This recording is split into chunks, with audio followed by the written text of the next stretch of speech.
début 2025, il y a eu cette observation assez incroyable en baie du Mont-Saint-Michel.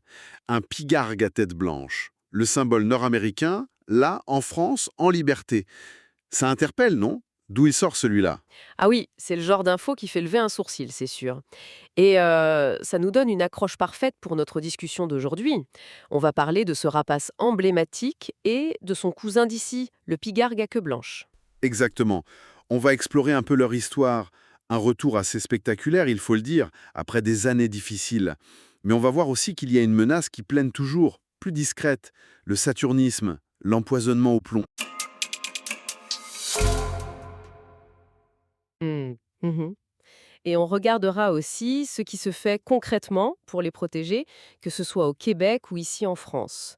On a pas mal de sources différentes pour ça, des articles scientifiques, vétérinaires, forestiers, des documents officiels, la presse, même des discussions en ligne.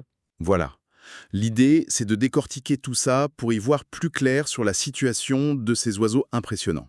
Allez, c'est parti. Ok, alors commençons par le pigargue à tête blanche en Amérique du Nord. Son histoire, c'est un peu une leçon de choses sur l'environnement, non? Oui, tout à fait. Il faut se souvenir d'où on vient. Au milieu du XXe siècle, l'espèce était vraiment au bord du gouffre. On parle de moins de 500 couples nicheurs aux États-Unis, hors Alaska. C'était dramatique. Et les causes étaient multiples, hein. Perte d'habitat, la chasse aussi, et puis il y a eu le coup de massue, le DDT. Ah, le fameux DDT. Oui, les sources sont claires là-dessus. Ce pesticide s'accumulait dans les poissons, puis dans les aigles. Et ça a eu un effet dévastateur sur les œufs, les coquilles devenaient hyper fines, c'est ça? Exactement. Elle cassait pendant la couvaison, simplement sous le poids des parents. Du coup, la reproduction, elle était quasi nulle dans beaucoup d'endroits. Heureusement, il y a eu une prise de conscience. Oui, et des actions fortes. L'interdiction du DDT, ça a été le grand tournant 1972 aux États-Unis, un peu plus tard au Canada en 89. Ça, plus la protection par la loi, il y avait déjà des lois anciennes, mais elles ont été renforcées. Et puis des programmes pour réintroduire des oiseaux, pour soigner ceux qui étaient blessés. Tout ça a fini par payer. Et comment, quand on lit des commentaires aujourd'hui sur Reddit, par exemple, les gens disent «Maintenant, on en voit partout» ou «Moi, enfant, j'en avais jamais vu». C'est fou le changement. C'est vrai que c'est un retour spectaculaire. Les chiffres le montrent bien. La population américaine, elle a plus que quadruplé entre 2009 et 2016. On estimait à plus de 300 000 individus fin 2019. Impressionnant. Au point qu'il a été retiré de la liste des espèces menacées aux États-Unis en 2007. Un vrai succès de conservation pour le coup. Oui, on le cite souvent comme exemple. C'est un oiseau magnifique, il faut dire, une belle envergure, jusqu'à 2,40 m. La femelle est d'ailleurs un peu plus grande. Et ce plumage adulte si caractéristique, la tête et la queue blanche sur le corps brun, Alors que le jeune, lui, est tout brun tacheté pendant plusieurs années. c'est Ouais, ça. C'est ça, il faut 4 ou 5 ans pour avoir le plumage adulte complet. Il vit près de l'eau, lacs, rivières, côtes, parce qu'il mange beaucoup de poissons. mais pas que. J'ai lu qu'il était assez opportuniste. Ah oui, très. Il mange aussi des oiseaux, des petits mammifères, et c'est un charognard important, surtout l'hiver quand le poisson est moins accessible, et peut manger des carcasses laissées par les loups ou par les chasseurs. Et il construit des nids énormes, c'est vrai ça. Dans de grands arbres? Oui, des nids gigantesques, souvent dans des arbres dominants, avec une bonne vue. Et il est très fidèle à son site de nidification. Il revient année après année, et il rajoute des branches. Certains nids peuvent finir par peser 1 tonne, voire plus. C'est un animal qui peut vivre longtemps aussi, 20, 30 ans dans la nature. Une belle histoire de résilience, donc. Mais, vous disiez tout à l'heure, ce succès cache un problème plus sournois. Le plomb. Oui, voilà, c'est là que ça devient plus compliqué. Parce que même si l'espèce va globalement mieux, le saturnisme, donc l'empoisonnement au plomb, reste une menace bien réelle.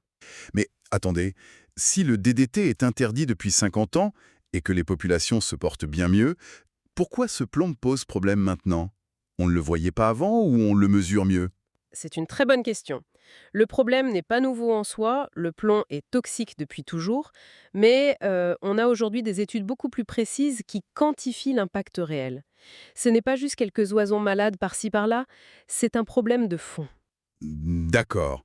Et on sait que ça touche beaucoup de rapaces, pas seulement les aigles. Oui, une des sources, la dépêche vétérinaire, cite une synthèse qui estime que chez les vautours, par exemple, 60% des mortalités liées à des polluants seraient dues au plomb ou aux pesticides. C'est énorme. Et pour les aigles, il y a eu cette grosse étude nord-américaine récemment? Oui, l'étude de Sleb et son équipe, publiée en 2022, ils ont travaillé sur un très grand nombre d'oiseaux, plus de 1200, des pigargues à tête blanche et des aigles royaux. Sur une période de presque 10 ans, ils ont analysé le sang, les os, le foie, même les plumes. Et qu'est-ce qu'ils cherchaient exactement? Ils ont fait la distinction entre deux types d'intoxication. L'intoxication chronique, c'est une exposition répétée à de faibles doses qui s'accumulent avec le temps. Ça, on le voit bien dans les os. C'est une sorte de mémoire de l'exposition. Et puis, il y a l'intoxication aiguë. Là, c'est une forte dose sur une courte période qui peut être mortelle rapidement. Ça, on le détecte plutôt dans le sang ou les organes comme le foie. D'accord. Et les résultats de cette étude, ils sont inquiétants? Oui, très. Pour l'exposition chronique, c'est assez frappant. Près de la moitié des aigles étudiés présentaient des signes d'exposition chronique au plomb. 47% des pigargues à tête blanche et 46% des aigles royaux. C'est énorme, surtout chez les adultes qui ont eu plus de temps pour accumuler. La moitié. Presque un oiseau sur deux. C'est fou pour une espèce qu'on considère comme sauvée aux USA. Ça donne l'impression qu'on a éteint l'incendie, mais que le terrain reste miné, quoi. C'est un peu ça, oui. Et pour l'intoxication aiguë, donc l'exposition récente est potentiellement grave. Les chiffres sont un peu moins élevés, mais quand même significatifs. Environ un quart des pigargues à tête blanche montraient des signes d'intoxication aiguë, que ce soit dans le sang d'oiseaux vivants, 28%, ou dans le foie d'oiseaux morts, 27%. Et chez l'aigle royal? C'était plus bas, autour de 7 à 9% pour l'intoxication aiguë, mais ça reste présent. L'étude note aussi que l'exposition varie selon l'âge, la saison, c'est pire l'hiver, et même la région ou la voie migratoire pour le pigargue à tête blanche. D'accord. Mais alors, concrètement, il vient d'où ce plomb? Comment il l'avale? La source principale identifiée, c'est les munitions de chasse ou plomb. Les fragments de balles ou de grenailles qui restent dans les carcasses de gibier abandonnées sur place par les chasseurs, ou dans les viscères laissés sur le terrain, ou même dans des animaux qui ont été blessés par balle mais pas retrouvés tout de suite. Et comme le pigargue à tête blanche est volontiers charognard, surtout l'hiver, Exactement. Il est particulièrement exposé en mangeant ses restes contaminés. L'aigle royal l'est aussi, mais un peu moins car il chasse davantage de proies vivantes. les sources parlaient aussi de l'analyse des plumes. C'est intéressant ça. Oui, c'est une technique assez maligne. La plume, quand elle pousse, elle enregistre un peu comme un disque dur la composition du sang de l'oiseau à ce moment-là. Donc en analysant différentes parties d'une plume, on peut reconstituer l'historique de l'exposition au plomb sur plusieurs semaines, voire mois. Et c'est non invasif, on peut le faire sur un oiseau vivant sans prise de sang? C'est ça. Et encore plus fort, l'analyse isotopique du plomb trouvé dans la plume, c'est un peu comme une empreinte digitale chimique, permet souvent de dire d'où vient ce plomb. Et très souvent, ça pointe vers les munitions. D'accord. Donc on sait que beaucoup d'individus sont touchés. Mais est-ce que ça a un impact réel sur la dynamique des populations, sur leur croissance? Oui, et c'est peut-être ça le plus préoccupant pour l'avenir. L'étude de SLAB a tenté d'estimer cet impact. Leur modèle suggère que cette contamination au plomb freine la croissance annuelle des populations. Ils estiment une réduction de moins 3,8% pour le pigargue à tête blanche et moins 0,8% pour l'aigle royal en Amérique du Nord. Moins 3,8% par an, ça peut paraître peu, mais cumulé sur des années, ça veut dire que la population augmente beaucoup moins vite qu'elle ne le pourrait sans ce plomb. Ça peut la rendre plus vulnérable à d'autres problèmes. Et ce n'est pas qu'un problème américain, on est d'accord. Non, malheureusement. Une autre étude, européenne cette fois, menée par Pougrine et ses collègues en 2022, a fait des estimations pour l'Europe. Ils arrivent au chiffre effrayant d'environ 55 000 rapaces adultes qui mourraient chaque année d'empoisonnement au plomb sur le continent. 55 000 par an. Oui. Et ils calculent que ça pourrait réduire la taille de certaines populations de rapaces jusqu'à 14%. 14% de moins. Pour des espèces qui sont parfois déjà fragiles pour d'autres raisons, c'est énorme. Et il y a même un lien avec notre propre santé, non? Tout à fait. L'ANSES, l'Agence sanitaire française, a publié des avis là-dessus. Ils ont montré qu'il y a du plomb dans la viande de gibier sauvage chassée avec des munitions au plomb. Du coup, ils recommandent d'en limiter la consommation, surtout pour les femmes enceintes ou qui veulent l'être, et pour les jeunes enfants. Donc ça touche toute la chaîne alimentaire, en fait. C'est ça, et en France, on a aussi le cas du gypaète barbu, un autre grand rapace menacé, qui est sensible au plomb. Lui, il peut s'intoxiquer en mangeant des restes d'animaux comme les bouquetins qui ont été tirés au plomb. C'est vraiment un problème environnemental large qui dépasse la seule question des aigles. Bon, face à ce constat quand même assez sombre sur le plomb, qu'est-ce qui est fait concrètement? On a parlé du DDT et des succès passés, mais aujourd'hui pour contrer le plomb et les autres menaces. Les actions sont diverses. Si on prend l'exemple du Québec, dont on a parlé pour le pigargue à tête blanche, il y a des mesures très spécifiques pour protéger les nids lors des coupes forestières sur les terres de l'État. Ah oui, d'accord. C'est-à-dire? Eh bien, l'espèce est connue pour être très sensible aux dérangements quand elle niche. Ça peut la pousser à abandonner le nid. Donc, autour d'un nid actif, il y a une zone de protection intégrale de 300 mètres de rayon, la interdiction totale de toute activité forestière. 300 mètres, d'accord. Et autour de cette première zone, il y a une zone tampon de 400 mètres de large en plus. Dans cette zone tampon, les activités forestières sont autorisées, mais uniquement en dehors de la période sensible de nidification, c'est-à-dire en gros de début septembre à mi-mars. Et on ne peut pas construire de nouvelles routes ou de bâtiments permanents dans ces zones. Le but, c'est vraiment de laisser les couples tranquilles pendant qu'ils élèvent leurs jeunes. Exactement. Minimiser le stress. On sait qu'ils ont besoin de grands arbres solides, souvent des pins ou des épinettes là-bas, près de grands plans d'eau. C'est très précis comme mesure. Mais est-ce que c'est suffisant face à une menace comme le plomb, qui, elle, n'est pas liée directement au dérangement du nid, mais à ce que l'aigle mange, parfois loin de son nid? C'est là qu'on voit les limites, oui. Ces mesures de protection de l'habitat de nidification sont absolument essentielles. C'est une condition de base pour que la reproduction réussisse. Mais ça ne règle pas le problème de la contamination de la nourriture par le plomb. C'est une pièce du puzzle, une pièce importante, mais il en faut d'autres. Il faut agir sur la source du plomb elle-même. D'accord. Et si on regarde en France maintenant, avec le cousin, le pierre-gare à queue blanche, là, la situation est encore plus précaire, non? Oui, beaucoup plus. En France, le pierre-gare à queue blanche Aliaetus albicilla est classé en danger critique d'extinction. Il avait disparu comme nicheur à la fin du 19e siècle. Son retour est très récent et très fragile. Il y a un plan national d'action pour lui, je crois. Oui, un PNA qui vise justement à favoriser son retour naturel, à protéger les quelques couples qui s'installent et à essayer de faire dialoguer tous les acteurs concernés. Le tout premier couple nicheur confirmé, c'était seulement en 2010-2011 en Moselle. C'est hier à l'échelle de la conservation. Et aujourd'hui, on en est où? En 2024, les chiffres les plus récents faisaient état de 8 couples territoriaux en France. Et cette année-là a été un record avec 11 jeunes qui ont réussi à prendre leur envol. C'est encourageant, bien sûr, mais on voit à quel point la population est petite. 8 couples. Et il y a aussi des efforts pour aider un peu ce retour avec des réintroductions. Oui, il y a un programme de réintroduction en cours mené par une association qui s'appelle les Aigles du Léman. Et ils travaillent en partenariat avec des structures comme le parc animalier de Sainte-Croix en Moselle. Quel est le rôle de Sainte-Croix, par exemple? Ils participent de plusieurs façons. Ils aident au suivi des oiseaux relâchés, ils financent des balises GPS pour pouvoir suivre leurs déplacements. On a eu des nouvelles de jeunes oiseaux appelés Moselle ou Sainte-Croix grâce à ça. Et ils accueillent aussi un couple reproducteur, Toundra et Bolchoï, dans une immense volière spécialement conçue, dans l'espoir qu'ils se reproduisent et que leurs jeunes puissent un jour rejoindre le programme de réintroduction. C'est un investissement sur le long terme. Mais même avec tout ça, les menaces restent nombreuses pour ces quelques oiseaux en France. Oui, malheureusement.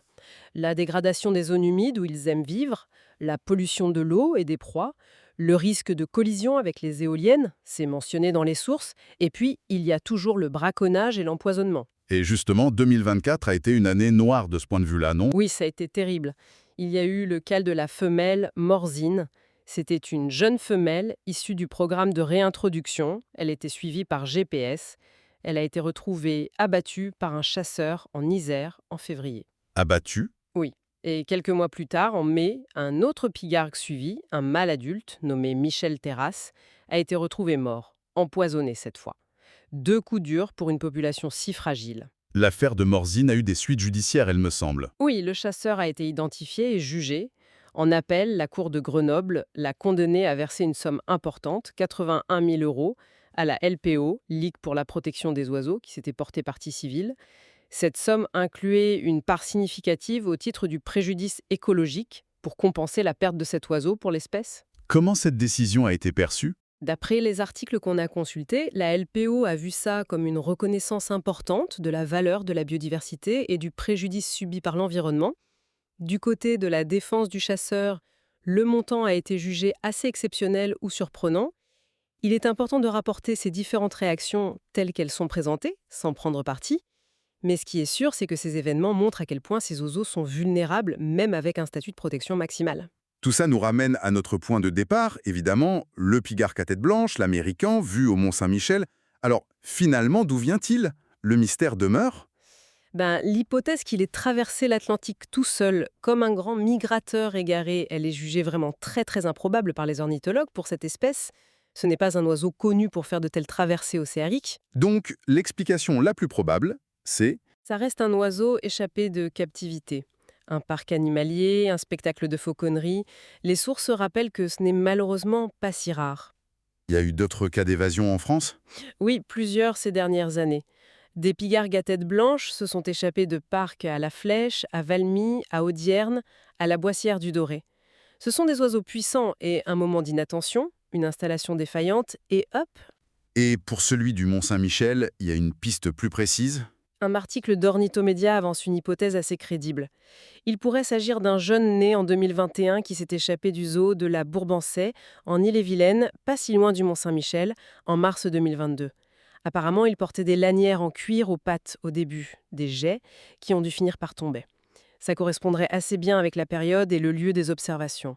Mais bon, sans capture ni bague, ça reste une hypothèse. Une hypothèse solide, en tout cas. Juste pour être bien clair pour tout le monde, un petit mot sur la différence entre pigargue et aigle. On entend souvent les deux. Oui, bonne question. Les pigargues, comme le pigargue à tête blanche et le pigargue à queue blanche, appartiennent au genre Alliaetus. On les appelle souvent aigles pêcheurs ou aigles de mer parce qu'ils sont très liés à l'eau. Une caractéristique facile à voir, c'est qu'ils ont le bas des pattes, les tarses, sans plumes, juste avec des écailles, un peu comme la plupart des oiseaux. D'accord, pas tenu. Et les vrais aigles? Les vrais aigles, comme notre aigle royal européen, appartiennent au genre Aquila. Eux, ils ont souvent les pattes emplumées jusqu'au cerf. On dit qu'ils ont les tarses bottées. Leurs habitats sont aussi plus variés, pas uniquement liés à l'eau, on les trouve en montagne, en forêt. C'est une différence à la fois de classification et d'adaptation écologique. Parfait. C'est beaucoup plus clair. Bon, si on essaie de synthétiser un peu tout ce qu'on a brassé, le retour du pigargue à tête blanche, en Amérique, c'est clairement une superbe nouvelle. Ça montre que, quand on s'y met vraiment, la conservation, ça peut marcher. Absolument, c'est une source d'espoir. Mais l'analyse des sources plus récentes, notamment sur le plomb, vient quand même tempérer cet optimisme. On découvre une menace persistante, invisible, qui continue d'affecter ces oiseaux de façon significative, même ceux qui ne sont plus officiellement en danger. C'est exactement ça. Et ça souligne à quel point il faut continuer les efforts et les diversifier.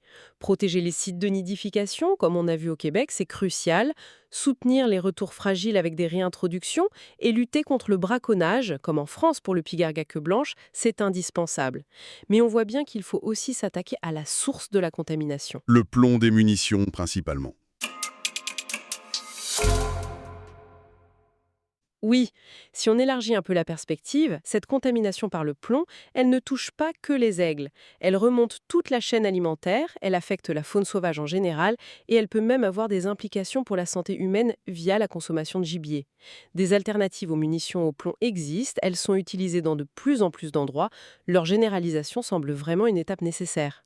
Alors, qu'est-ce qu'on retient de tout ça? Peut-être que faire revenir une espèce qui était au bord de l'extinction, c'est une immense victoire.